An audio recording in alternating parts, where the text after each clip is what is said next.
Hi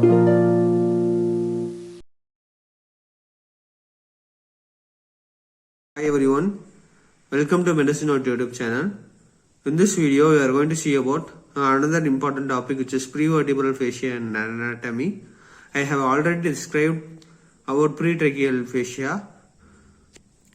It is also a part of deep cervical fascia, just like pretracheal fascia, which is prevertebral fascia, lies in front of prevertebral muscle, and it is a strong fascia, forms the floor of the posterior triangle. It is a strong fascia which forms the floor of the posterior triangle. Above, it attaches to the base of the skull and ends in the fourth thoracic vertebra below. Above, it attaches to the base of the skull and runs downwards and divides into two layers.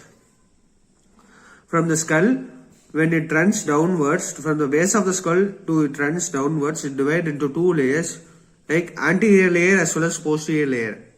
The anterior layer attaches to the buccopharyngeal fascia. The posterior layer runs downwards in front of the prevertebral muscle and enter the thorax and end in T4 or T3, from T1 to T4 or T3, and bends as an anterior longitudinal ligament.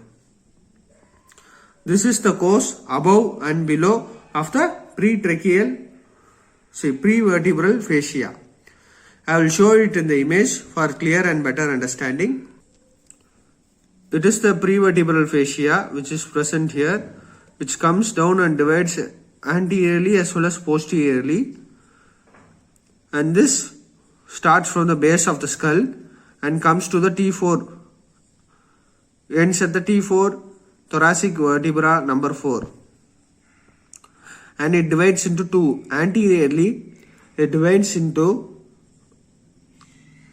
attaches to the buccopharyngeal fascia. This is the buccopharyngeal. These daughter lines, which are clear, these daughter lines are buccopharyngeal fascia.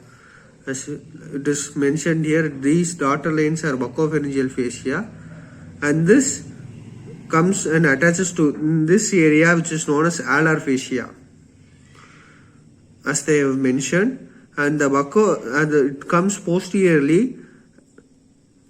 The posterior layer runs downwards in front of prevertebral muscles and attaches to the anterior, the fusion of prevertebral fascia as well as anterior longitudinal ligament here in T4, above the T4. This is the course and the ending of the prevertebral fascia. As we saw above and below, now we will see about the lateral movement. Forms the posterior wall of the carotid sheath and forms the floor of the triangle, and lies deep to trapezius and attaches to the fascia of sternocleidomastoid. It forms the posterior wall of the carotid sheath and forms the posterior triangle, floor of the posterior triangle deep to trapezius and attaches the fascia of sternocleidomastoid. And this covers levator scapulae, splenius capitis, clini muscle, and extended downward as axillary sheath. The other features of these are present in the prevertebral fascia are cervical and branchial plexus lies behind the prevertebral fascia. The four cutaneous branches of cervical plexus pierces the prevertebral fascia, and they extend up to the axilla and the axillary sheath. It pierces the prevertebral fascia and extends to the axilla and axillary sheath, and the subclavian vein and the axillary vein lies outside of the axillary sheath. So dilation of these veins, in return, there is more venous supplies to the upper limb, and this provides a smooth movement to the pharynx and esophagus as well as carotid sheath. Anteriorly, the prevertebral layer of the deep cervical fascia is separated from the posterior aspect of the pharynx. The prevertebral layer of the deep cervical fascia is separated from the posterior aspect of the pharynx by a covering which is known as buccopharyngeal fascia, which forms a potential space called retropharyngeal space. The space behind the prevertebral fascia in front of the prevertebral bodies is called prevertebral space or danger space.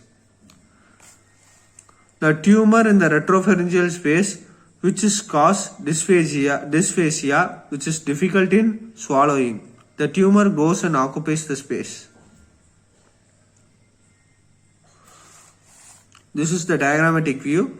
This is the retropharyngeal space where when any tumor occurs, it is difficult to swallow. And this is the danger space, which is otherwise known as prevertebral space, which is just behind the prevertebral fascia. That's it. Thank you. For more videos, please do like, share and subscribe my YouTube channel.